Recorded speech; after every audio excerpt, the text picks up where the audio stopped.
niente, potevo fare outing perché credo che sia arrivato il momento. Allora, per me parlare in italiano è troppo una faticata, è troppo uno sforzo. Cioè io credo che voi me ne siate pure accorti, qualcuno sotto i post, no? Qualche volta che qualcuno non napoletano dice però non parlare in napoletano stretto che non si capisce, facci capire pure a noi. Oppure autori di trasmissioni nazionali, no? Che ogni tanto faccio, dice Peppe però se parla troppo in napoletano noi andiamo in tutta Italia e non ci capisce. Avete proprio ragione, però io non posso non dire che per me è uno sforzo troppo grosso, a me me ne erano proprio male capo, perché secondo me uno sa da imparare a pisciare, cioè io non ho imparato questo da piccolo, per me è sempre una rincorsa all'italiano, perché la famiglia mia parlavano tutto quanto napoletano, la pure nonna, la nonna, tutta la generazione diciamo mia, no? Sono nato negli anni 70, mi ricordo dicendo che parlavano italiano a Barra, cioè nella periferia orientale di Napoli, parlavano tutto quanto napoletano e chi parlava italiano ogni tanto che sapevi in giro faceva chissà da dove viene questo. Il napoletano era cioè l'italiano era la lingua della costrizione, cioè tu solo sei costretto a parlare italiano, per esempio tuo padre stava in mezzo alla gente che non poteva fare, parlava questo italiano che non lo sapeva, faceva Peppe, esci dentro,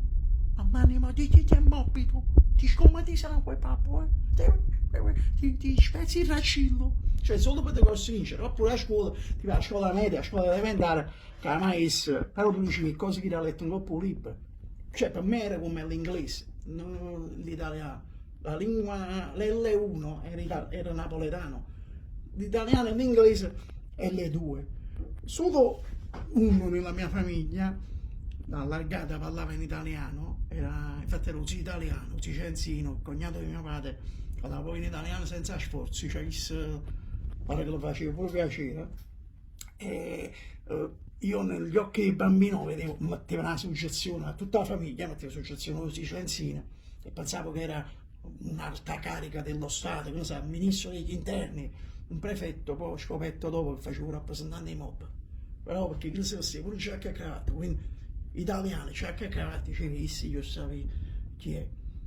Poi al liceo, perché ho fatto il liceo scientifico,